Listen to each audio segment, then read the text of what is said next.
Pueden tomar sus asientos. Buenos días, mi nombre es Roberto Candelario. Soy el pastor de Alcance de aquí en Punto de Gracia. Le damos un fuerte abrazo a todos los que están aquí, que vienen por primera vez. A los que pues se levantaron hoy y llegamos, ¿verdad? Llegamos a la casa del Señor esta mañana. Es una bendición estar aquí todos juntos. Y a todos los que están en sus casas, un fuerte abrazo desde acá, desde Harlingen, Texas.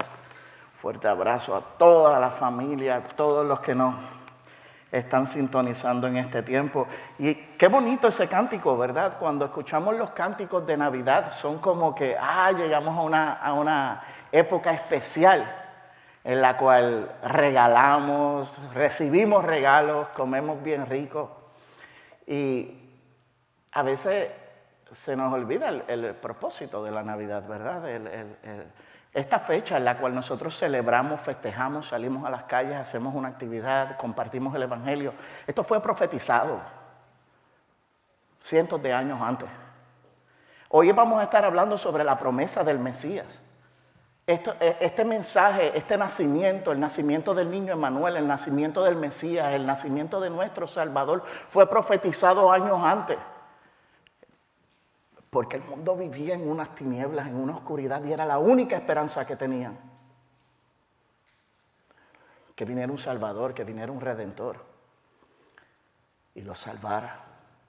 Así que yo les voy a pedir a todos ustedes, los que están en sus casas, los que estamos aquí, que me acompañen en oración para que Dios nos dirija a través del estudio de su palabra en este tiempo. Padre, Señor, en el nombre de Jesús. Señor, gracias por este día de vida, gracias por la fe que nos diste en tu Hijo Jesucristo, Señor. Gracias por la salud que nos das, Padre, por tu protección, Señor. Gracias por todo lo que has hecho en nuestras vidas y por lo que sigues haciendo, Señor. Gracias por habernos dado un propósito en este tiempo, en esta vida, Señor. Protégenos, Señor. Dirige nuestra mente en este tiempo. Y ayúdanos a comprender tu voluntad a través de tu palabra, Señor. En el nombre de Jesucristo, Padre, te necesitamos mucho. Amén. Amén, amén. Así que estamos aquí celebrando ya la Navidad, ya vemos como muchos arbolitos y estamos bien contentos. Pasamos el Día de Acción de Gracias, le dimos gracias a Dios por todas las cosas buenas que ha hecho en este año, por nosotros y por la fuerza que nos ha dado, ¿verdad?, para llegar hasta aquí, el día de hoy, porque sin Él no estuviésemos aquí. Vamos a estar en el libro de Isaías 9. Nosotros vamos a ver cómo en el Viejo Testamento, como en el Antiguo Testamento, Dios prometió un Redentor, prometió un Salvador a su pueblo. ¿Por qué? Porque había un problema, había una causa, había un pecado en nuestras vidas, veníamos con una condición y Dios no nos dejó pagar por ese precio a nosotros. No nos dejó, Él envió un Redentor, Él envió un Salvador, Él prometió enviar un Mesías. Estas profecías fueron cientos de años, 700, 1000 años antes, que Él iba a enviar el elegido de Dios a pagar por nuestro precio, por el pecado de nosotros.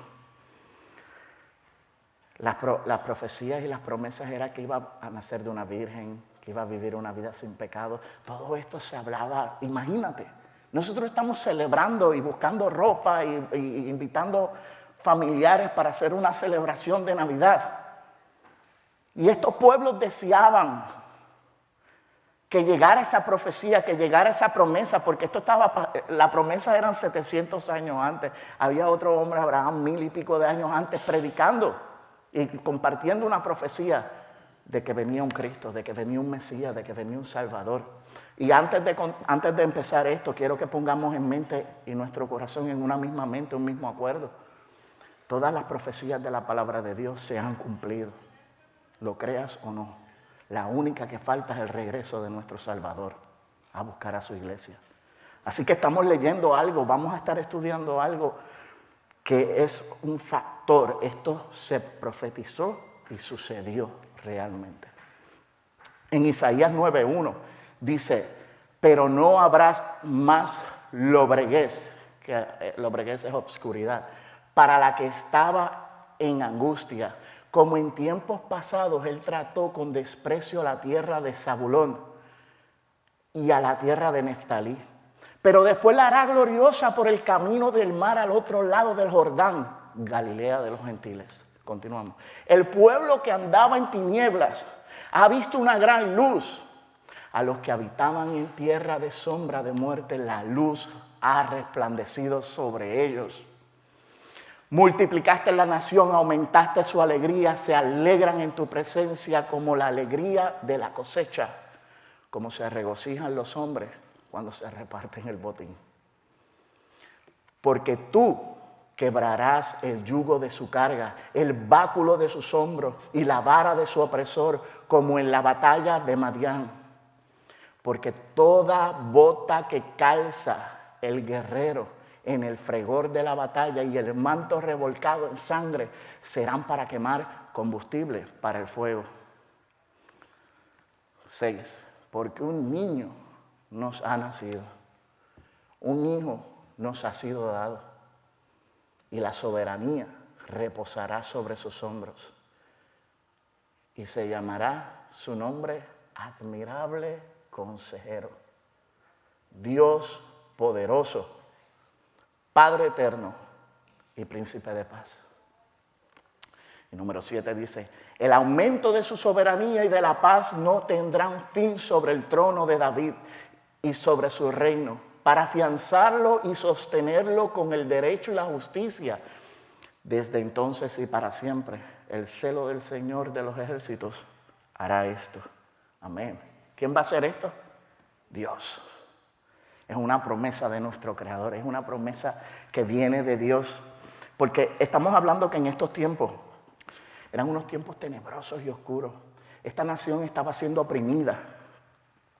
La venida del Mesías era el equivalente a esa luz que ellos estaban esperando en la oscuridad. Tú nunca has visto cuando tú prendes una luz, tú no ves la sombra tratando de tapar una luz, ¿verdad? Como tratando de cubrirla. No, había una esperanza de que venía una luz, esa iluminación era el Mesías, era nuestro Salvador.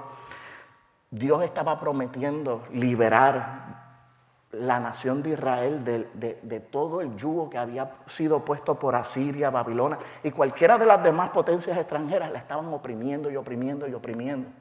Pero Dios les había dado una esperanza, una promesa, que un hijo, que un niño, Emmanuel, el Mesías, iba a nacer de una virgen, iba a venir a conquistar el mundo, iba a reinar en la nación, iba a reinar en el pueblo de Israel, pero iba a reinar en el mundo entero.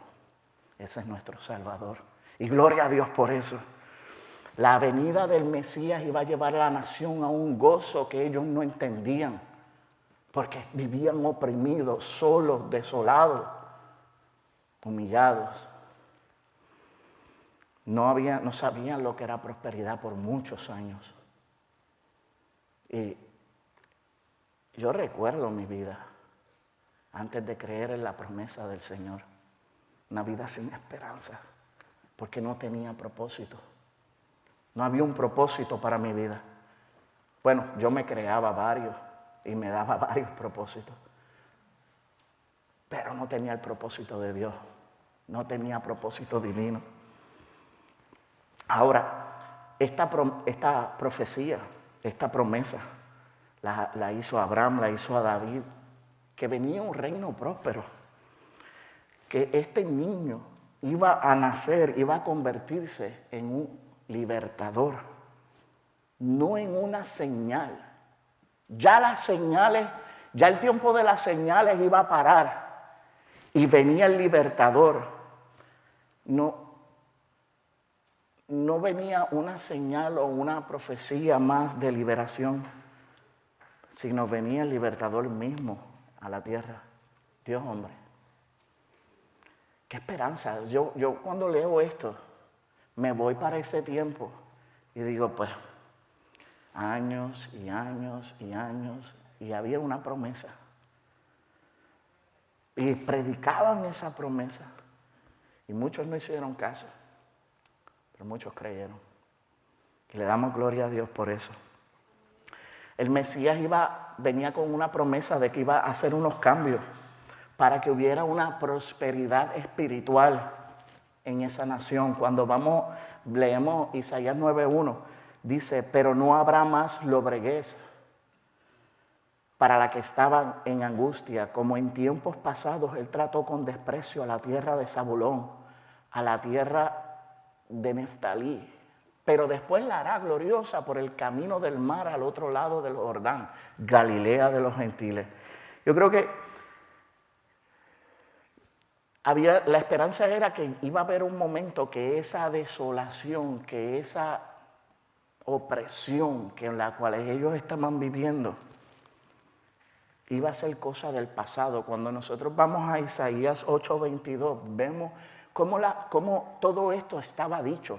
Todo lo que está escrito en la palabra de Dios, le damos gracias a Él porque nos dejó un manual. Dice, después mirarán hacia la tierra, y aquí tribulación y tinieblas, lobreguez y angustia, y serán lanzados a la oscuridad. Había una promesa de que toda esa desolación la iban a desterrar de la nación. Había una esperanza, tenían esperanza. Nosotros solo tenemos que creerlo. Estas personas estaban viviendo en un tiempo, pero desolado. Y quiero explicar este detalle porque me pareció bien interesante, de este pueblo al norte de Israel. Llama la atención, a mí me llama mucho la atención que la crianza y el ministerio inicial de Jesucristo, de Jesús, se desarrollaron principalmente en esa misma zona, cerca del mar de Galilea. Donde todo esto pasando, ahí comenzó Jesucristo su ministerio, predicando el arrepentimiento. Su presencia honró esa zona. Esa es la zona Galilea de los gentiles. Estamos hablando de datos bíblicos, de una verdad bíblica.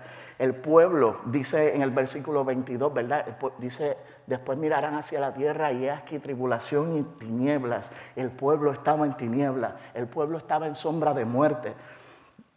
Cuando hablamos de tinieblas, estamos hablando de que el pueblo vivía en una ignorancia. Totalmente, porque no podían ver las promesas de Dios. Habían unos que lo podían creer, otros no. Tiniebla, a veces pensamos en tiniebla y lo que pensamos es en una neblina bien brava, ¿verdad? Pero las tinieblas de las que estamos hablando era de que el pueblo era ignorante. El pueblo no podía entender. Pero hubo una gran luz, hubo un brillo en sus vidas.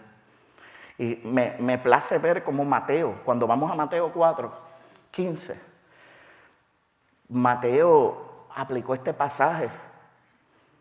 Y mira cómo dice, tierra de Zabulón y tierra de Neftalí, camino del mar al otro lado del Jordán, Galilea de los gentiles. El pueblo asentado en tinieblas vio una gran luz, y a los que vivían en región y sombra de muerte, una luz les resplandeció. Yo creo que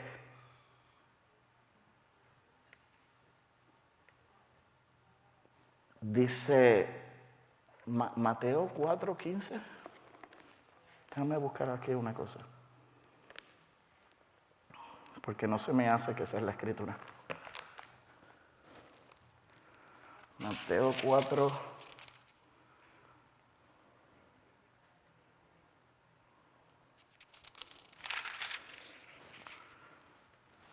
Mateo 4.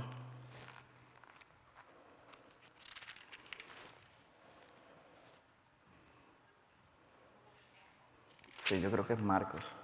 Déjame buscar en Marcos. Bueno. Marcos 4.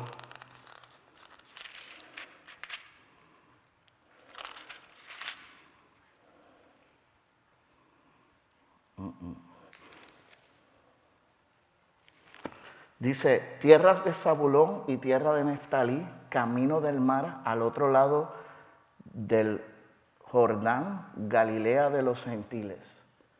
El 16 dice, el pueblo asentado en tinieblas vio una gran luz, y a los que vivían en región y sombra de muerte la luz resplandeció. Y el versículo 16 dice, desde entonces Jesús comenzó a predicar y a decir, arrepentíos, porque el reino de los cielos se ha acercado. Ahora estamos viendo cómo cuando Mateo aplica este pasaje, fue que no le escribí el 17, discúlpenme. Cuando Mateo aplica este pasaje, estamos viendo cómo nuestro Señor empezó un ministerio de sanación y predicación en este mismo lugar. Y el mensaje que llevaba no era un mensaje de que yo voy a ayudarlos o yo voy a cambiarles sus vidas. Les decía, arrepiéntanse. El mensaje con el que el Señor Jesucristo y este Salvador que venía, la promesa que venía para alivianar la nación, llegó con un mensaje de arrepentimiento. Te tienes que arrepentir para entrar en el reino de los cielos. No había de otra manera. Cuando vamos a continuar en Isaías 9, 3, vamos a ir al versículo 3 al 5. Quiero que ¿me lo puedes poner?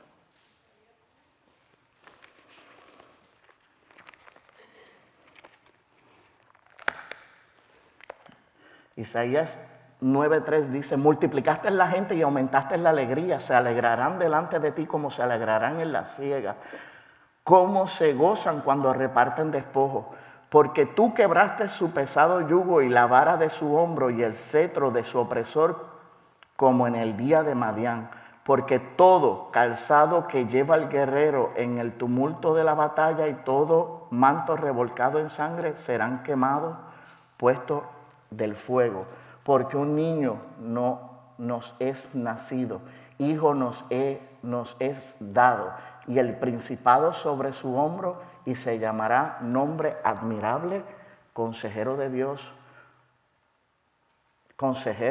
admirable consejero, Dios fuerte, Padre eterno, príncipe de paz. Cuando probablemente aquí estamos viendo como Dios Padre iba a guiar al pueblo de las tinieblas que las que estaban viviendo a la luz. ¿Enviando a qué? Enviando a su hijo, enviando un niño, el Mesías, la promesa de Dios.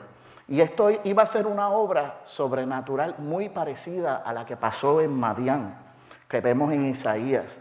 Será como la promesa que tenía nuestro Señor, era más bien como de quitarnos un peso de encima, como dice en Isaías 9:4, porque tú quebrarás el yugo de su carga, el báculo de sus hombros y la vara de su opresor, como en la batalla de Madián. Vemos como el versículo 5, cuando vemos el versículo 5, tenemos otra promesa, dice, porque toda bota que calza el guerrero en el fragor de la batalla y el manto revolcado con sangre, serán para quemar combustible para el fuego. Vemos como todo instrumento de guerra, como cualquier instrumento que usaban para asesinar para la guerra, no iban a ser ya más necesarios.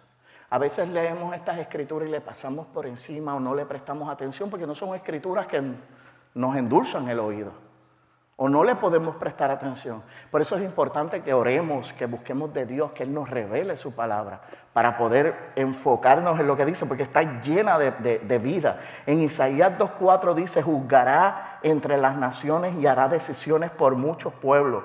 Forjarán sus espadas en rejas de arado y sus lanzas en podaderas. No alzará espada nación contra nación, ni se adiestrarán más para la guerra. Había una promesa de que se iba a detener toda la guerra. Y yo creo que hace unos meses atrás nosotros estuvimos en una situación un poquito parecida, ¿verdad? Estábamos orando, estábamos pidiéndole a Dios que sanara a esta nación, que nos ayudara, que nos quitara la opresión. Quieren enseñarle a los niños que está bien que la niña se meta en un baño de hombres o que un hombre entre al baño de los niños porque él se identifica como lo que sea. Estamos viviendo en unos tiempos bien opresivos. Y Dios tuvo misericordia de nosotros. Se está viendo un buen cambio. Yo cuando veo que Dios hace todas estas promesas, Yo se las creo.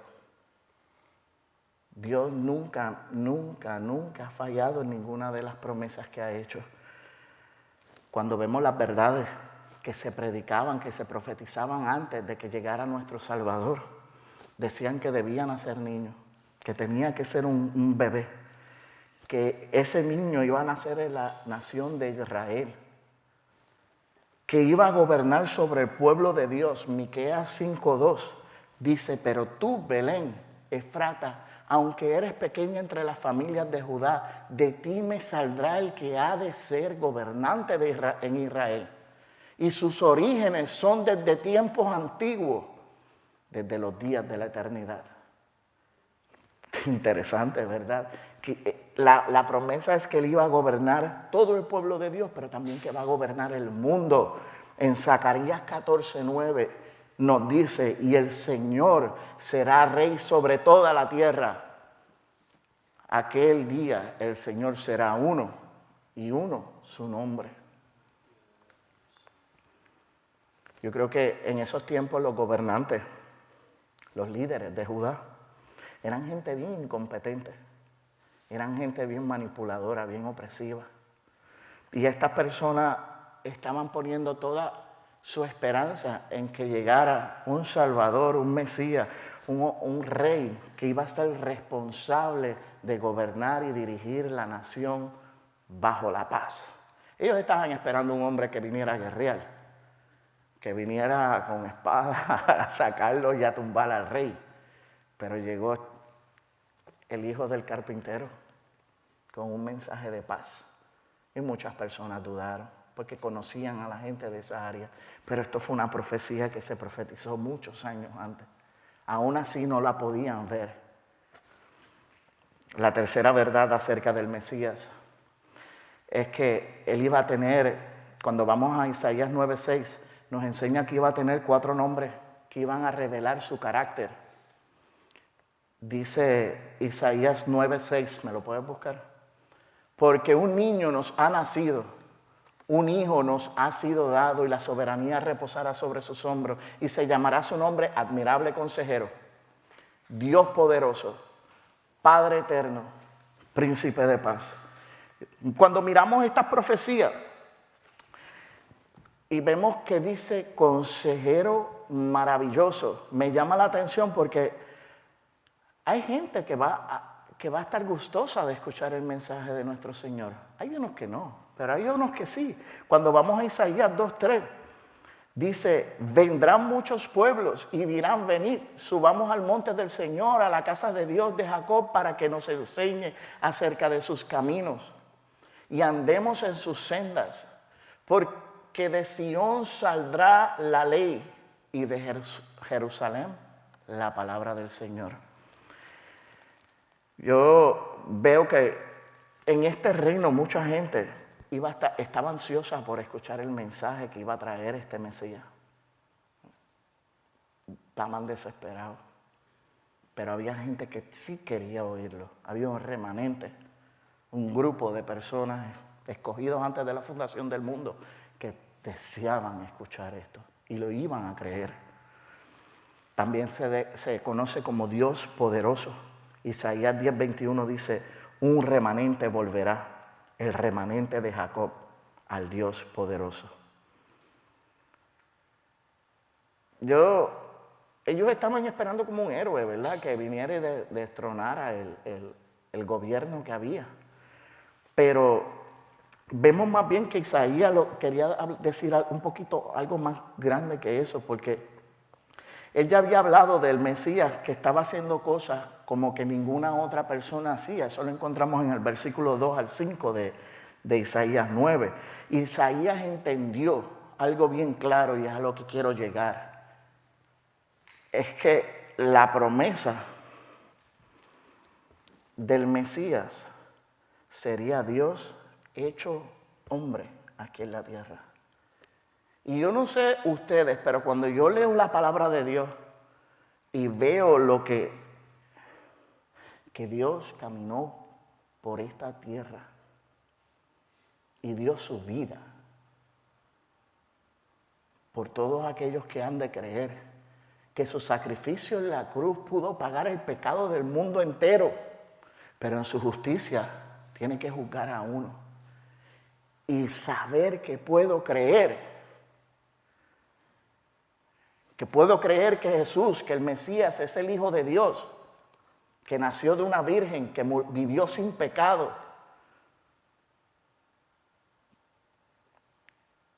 Yo le doy gracias a Dios por haberme permitido creer y estar en esta familia. No hay mucho que decir o que buscar. Es un mensaje bien simple. Dice que también hay un nombre, Padre Eterno, así que Él nos va a gobernar como Padre. Su gobierno va a ser un gobierno paternal.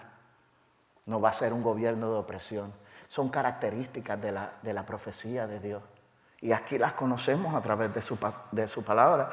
También se le dice príncipe de paz.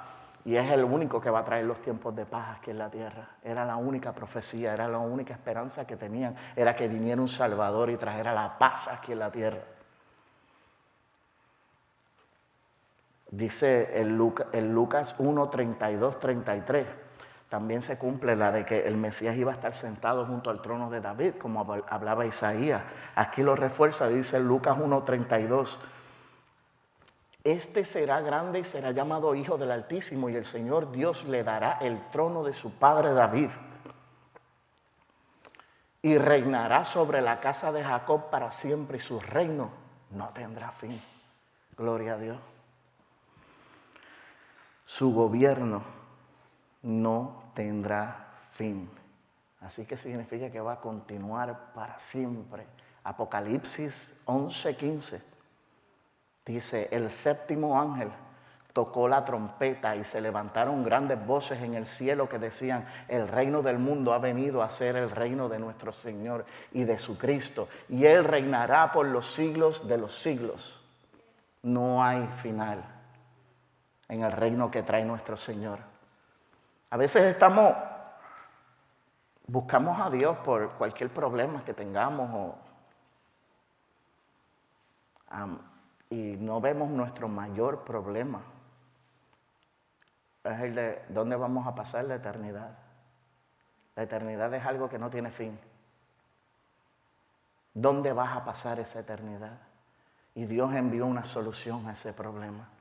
Bien, había una promesa, una profecía de que iba a llegar. Vino, murió y resucitó. Sin resurrección, un salvador muerto no te puede salvar. Cristo resucitó. Y ese es el mensaje que nosotros creemos. Cuando vemos que todo esto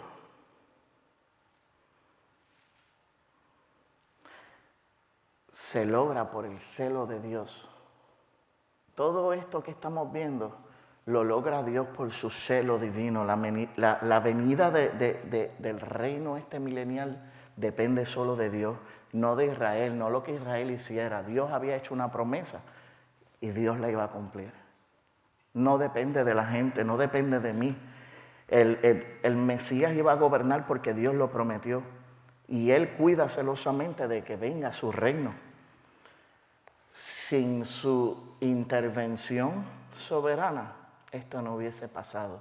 Dios no viene a mi vida porque yo se lo digo.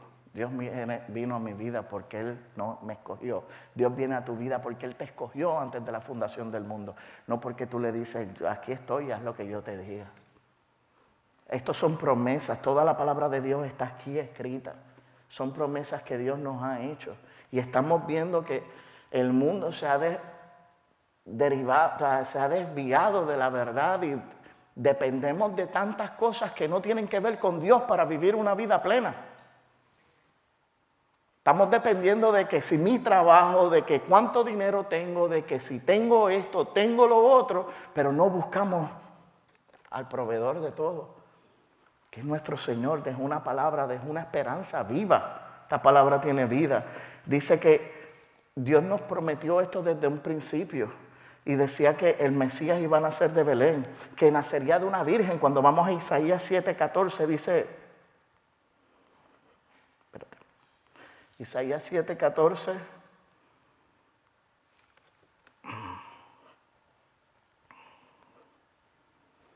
Dice, por tanto el Señor mismo os dará una señal, he aquí una virgen concebirá y dará a luz un hijo y le dará por nombre Emmanuel. Así que cuando vemos las profecías que se cumplen a lo largo, y estos son libros que estaban escritos 700 años después uno de otro, o sea, 1000 años antes que el otro, y cuando los encuentran y ven estos escritos, se estaba profetizando lo que sucedió. 5,000 personas murieron. Después de 5,000 personas fueron y testificaron de que el Cristo había resucitado. Los 12 apóstoles murieron de las maneras, a uno lo hirvieron en aceite. ¿Quién muere así por una mentira? Todo esto que sucede, que nos está contando la palabra de Dios, es verdad. Dice que también iba a venir un mensajero de las profecías. Estoy compartiéndole las profecías.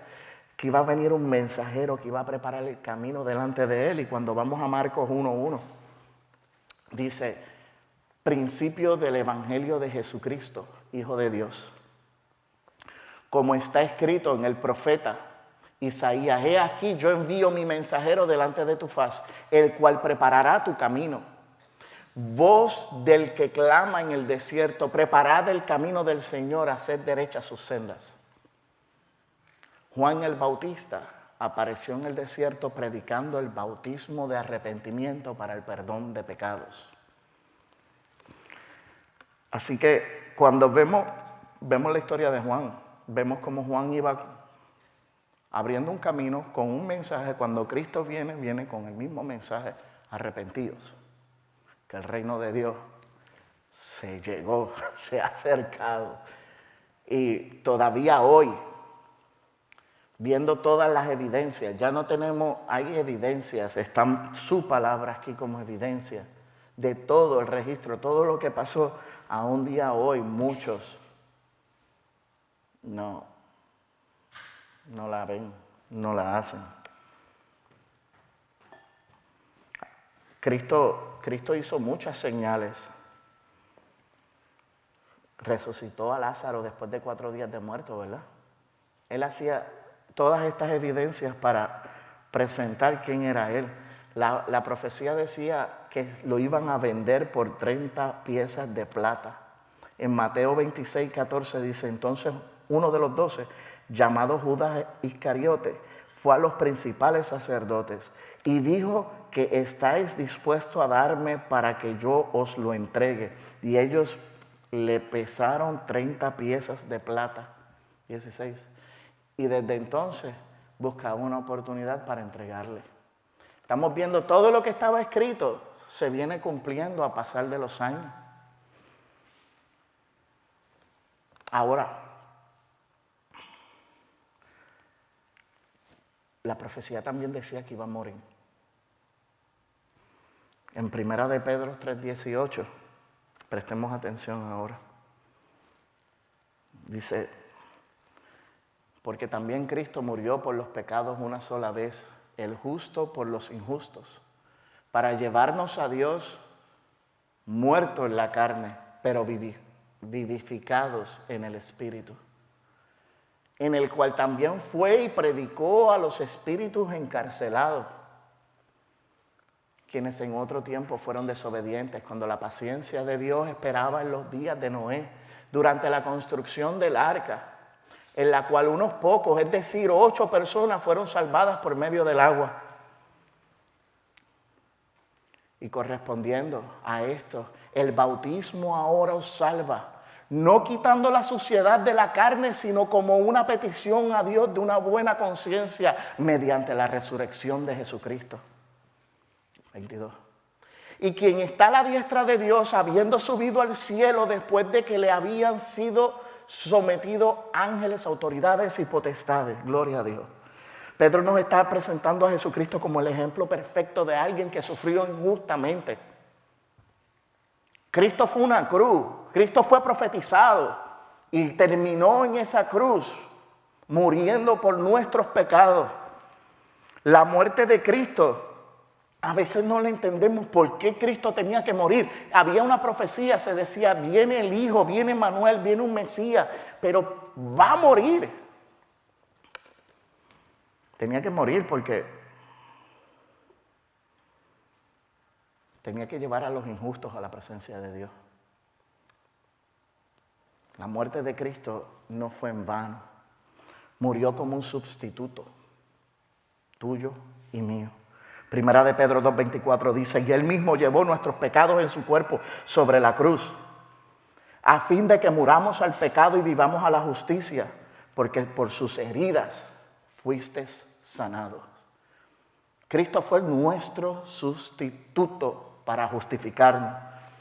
Cristo no solo sufrió como ejemplo para los cristianos, sino que sufrió como el sustituto hacia el creyente. Cristo llevó la ira completa de Dios en el lugar de los creyentes. A un tal modo que pudo satisfacer la ira de un Dios santo. ¿Qué ira habrá recibido Cristo? Yo cuando leo esta escritura y veo que por medio de las heridas de nuestro Señor Jesucristo nosotros recibimos sanidad espiritual.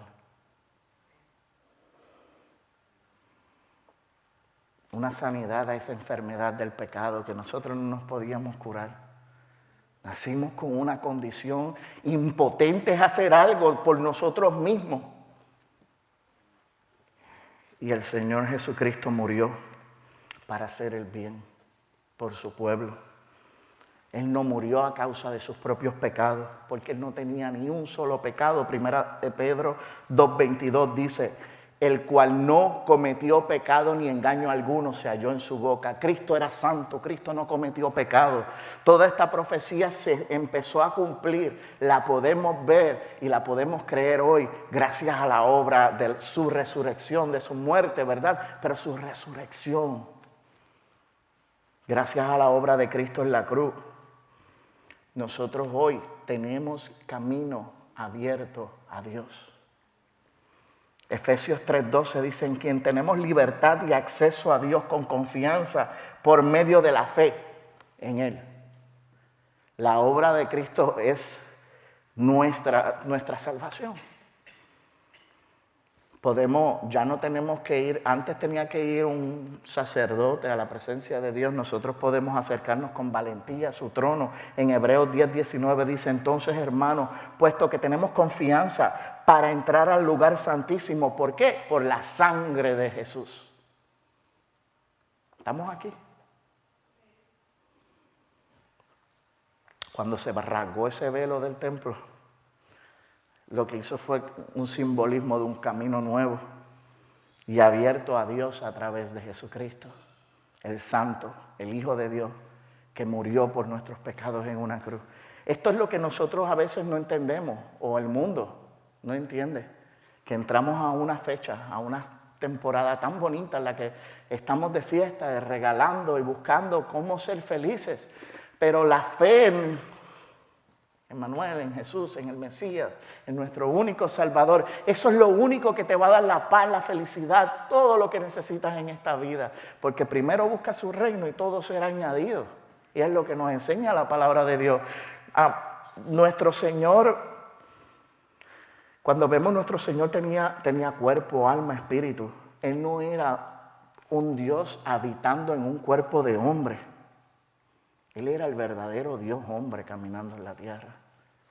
Nuestro Señor Jesucristo Dios hecho hombre, estaba caminando en la tierra, en esta misma tierra que nosotros caminamos para pagar un precio por ti, por mí. Y a veces perdemos el enfoque de lo que estamos celebrando en este mes de diciembre. Lucas 23:46. Cuando Jesús murió, Él entregó su espíritu y dice, y Jesús clamando a gran voz dijo, Padre, en tus manos encomiendo mi espíritu. Y habiendo dicho esto, expiró. Nuestro Señor entregó su espíritu al Padre. Y hay algo que podemos pasarle por encima cuando leímos las Escrituras, pero en algún momento entre la muerte y la resurrección, Jesús visitó el reino de los muertos y llevó un mensaje para allá abajo. No los podía salvar, pero probablemente fue una declaración de victoria, es lo que creo. Las Escrituras nos los enseñan. Una señal de victoria sobre Satanás y sus huestes. En 1 de Pedro 3:22 dice, quien está a la diestra de Dios, habiendo subido al cielo, después de que le habían sido sometidos ángeles, autoridades y potestades, bajó allá abajo a decirle, ganamos. Tenemos la victoria. Esa es la gloria de Dios. Su Hijo, Dios hecho hombre, caminando en la tierra y pagando un precio que nosotros no podíamos pagar. Esa era la profecía. Y eso es lo que estamos celebrando hoy día. El nacimiento de nuestro Salvador. Este es este mes de diciembre. Ahora, cuando vamos a 1 de Pedro 3:21, dice, y correspondiendo a esto, el bautismo ahora os salva, no quitando la suciedad de la carne, sino como una petición a Dios de una buena conciencia mediante la resurrección de Jesucristo. Dios resucitó a Jesús de entre los muertos.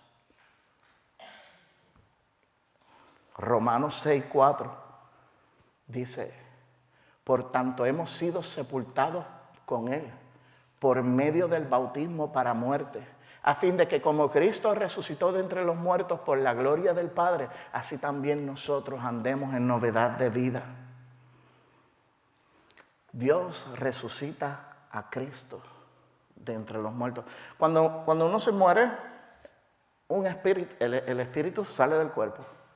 Cuando vas a resucitar, el espíritu entró al cuerpo. Dios lo resucitó, aunque el Hijo también tenía autoridad. Cuando vemos en Juan 10, 17 y 18 dice, por eso el Padre me ama, porque yo doy mi vida para tomarla de nuevo. Nadie me la quita, sino que yo la doy de mi propia voluntad. Tengo autoridad para darla y tengo autoridad para tomarla de nuevo. Este mandamiento recibí de mi Padre. Dios, hombre, hablando y diciéndonos que la autoridad que Él tiene, con la autoridad que Él camina aquí en la tierra, ese es nuestro Salvador. Estamos hablando de un milagro enorme. Gracias a la resurrección de Jesucristo, nosotros tenemos una esperanza viva hoy día. Muchos no nos podemos ocultar detrás de libros o detrás de ideas. Cuando vemos la palabra de Dios, si vamos a 1 de Pedro 1, 3 y 4, dice, bendito sea el Dios y Padre de nuestro Señor Jesucristo, quien según su gran misericordia nos ha hecho nacer de nuevo a una esperanza viva mediante la resurrección de Jesucristo de entre los muertos, para obtener una herencia incorruptible, inmaculada y que no se marchitará, reservada en los cielos para vosotros. No debemos de minimizar jamás la importancia de la resurrección de Jesucristo. La resurrección de nuestro Señor Jesucristo declara que Él es Dios. En Romanos 1:4 dice, y que fue declarado Hijo de Dios con poder, conforme al Espíritu de Santidad, por la resurrección de entre los muertos, nuestro Señor Jesucristo. Declara que Jesús es Dios, declara que la obra fue aceptada por Dios, dice Romanos 4:25, el cual fue entregado por causa de nuestras transgresiones y resucitado para nuestra justificación. Dios aprobó la obra de su Santo Hijo y lo resucitó. A veces lo tomamos por encimita, ¿verdad? Bien, yo lo escuché, ya yo me sé eso, ya yo lo oí, pero no vemos la verdad en la palabra. Pedámosle a Dios que nos revele su verdad, que nos permita vivir una vida íntegra a su voluntad. La resurrección de nuestro Señor Jesucristo declara que venció la muerte en Apocalipsis 1:17 y 18 dice, cuando le vi, caí como muerto a sus pies. Y él puso su mano derecha sobre mí diciendo, no temas, yo soy el primero y el último. Y el que vive y estuve muerto. Y aquí estoy vivo por los siglos de los siglos. Y tengo las llaves de la muerte y del Hades. Cristo conquistó la muerte. Todas estas profecías las vemos y Cristo las cumplió. Falta una más nada. Él vuelve por su pueblo. Nosotros lo creemos. El mensaje del Evangelio siempre incluye la resurrección de nuestro Señor Jesucristo. Porque, como les dije ya, un Salvador muerto no puede salvar a nadie. Cristo está vivo y está a la diestra de nuestro Padre en el reino de los cielos. El Cristo resucitado es el que nos da el poder en esta vida para continuar viviéndola. En 1 de Pedro 3:22. ¿La tienes? Vamos a ver cómo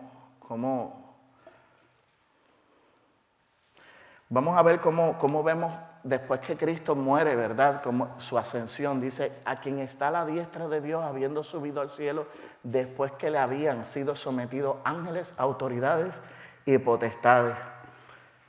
Cuando Cristo asciende, 40 días después de su resurrección, nuestro Señor va al cielo, asciende al cielo para sentarse a la diestra del Padre.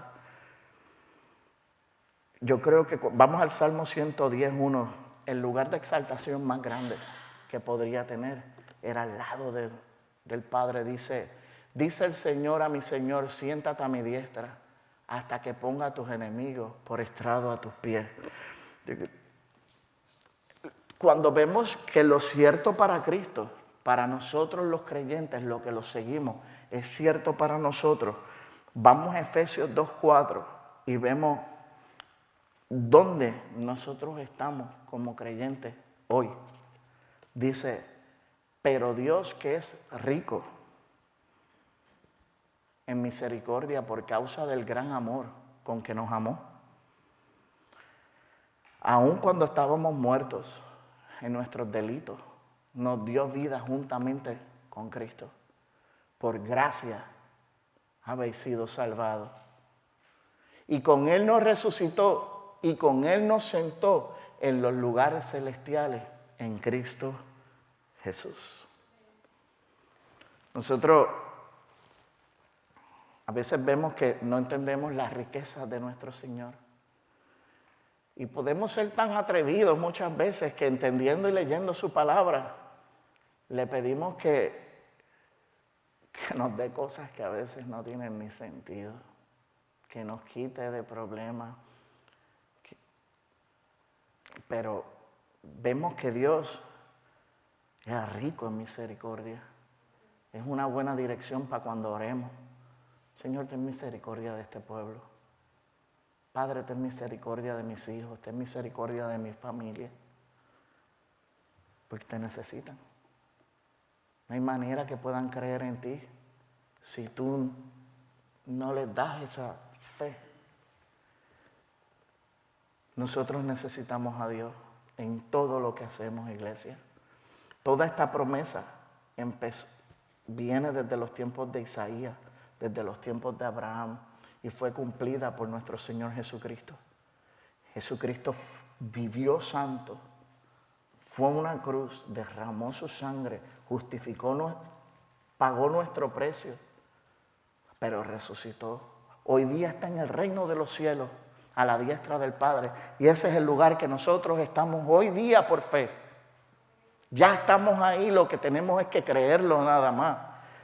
Cuando buscamos una conclusión a todo esto, nuestro Salvador nos puso en un lugar hermoso, lo prometió y lo hizo. Como cristianos, iglesia, nosotros no estamos luchando por una victoria.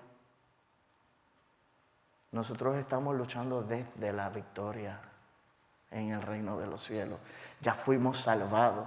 Ya fuimos perdonados y tenemos un propósito en nuestras vidas que viene de nuestro Creador, que viene de nuestro Salvador. Ya no tenemos que darnos un propósito nosotros mismos. Ya no vivimos una vida en ignorancia, en tinieblas. Nosotros tenemos una esperanza. Sabemos que Cristo regresa. El Mesías fue profetizado que iba a venir un día y vino. Ahora lo que queda es que vuelva por su pueblo. Y sin fe en Cristo Jesús, el final de nuestros días es el infierno. Así que vamos a pedirle a Dios en este tiempo que nos permita, que nos dé su misericordia. Porque